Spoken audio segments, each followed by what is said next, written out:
Hi everybody, Jillian here from Gulf Coast Canine, and today I want to talk to you about puppies.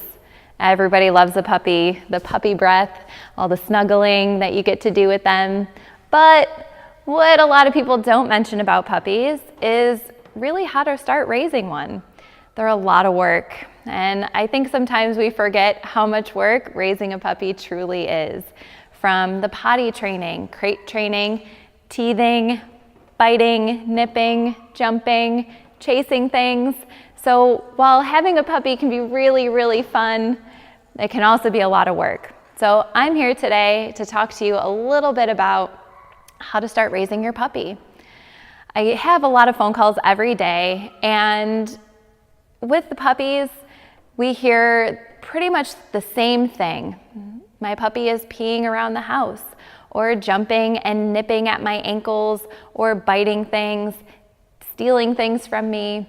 And what it all comes down to is allowing them a little too much freedom a little too quickly. They're not an adult dog yet. And so just like children, you need to help mold and guide their decisions and behaviors. We need to be there as their role models.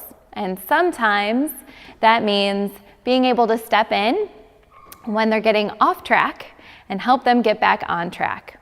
Well, we can't do that if they have full reign of the house. And I know some of you might say, but it's only the kitchen or only the living room. That's still a lot of freedom. They're still able to practice a lot of bad behaviors. And so what we always want to start with is our puppy on a leash. And that means also in the house.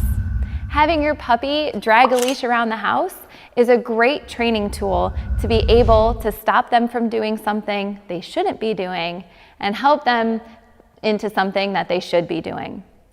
So put any bad behavior in this blank, my puppy, and all you have to do is say, well, I can just grab the leash and stop them from jumping, biting, nipping, chasing, stealing, eating, chewing. It really helps with all of those. So the leash just isn't for walking, but the leash can be to guide your dog into doing a behavior you like them to do instead. Now, my puppy Mayhem, who we got at 8 weeks old, was the first puppy I've raised in the last 9 years. So it was definitely an eye-opening experience into how much work it actually is. The last puppy that we raised was about 10 years ago. So I had to do a little bit of remembering, and it was a lot of hard work and a lot of early mornings and late nights, but I think we did a pretty good job. So this is definitely from some personal experience.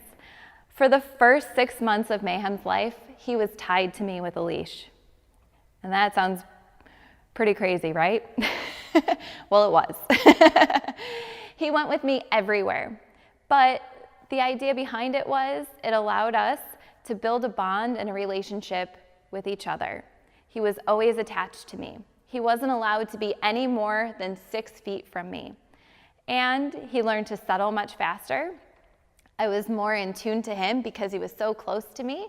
So potty training came so much easier. And when I needed a break and he needed a break, he went in the crate. And we both got our little break from each other. He got a nap, and he was able to just chill out until I was ready to get him back out again. So having the leash doesn't just help for going for a walk, but it also helps when training other behaviors as well. So grab that leash and your puppy, put it on them, and let them drag it through the house. Yes, they will chew on it. Yes, they will play with it. So get one that you're maybe not so keen on, and maybe get one that you don't mind losing or having some teeth marks on. But if you grab that leash and you put it on them, get them used to wearing it, no matter whether they're in the house or out of the house, you're gonna be much happier, and so are they. So grab that leash, put it on your puppy, and start training. Happy puppy training.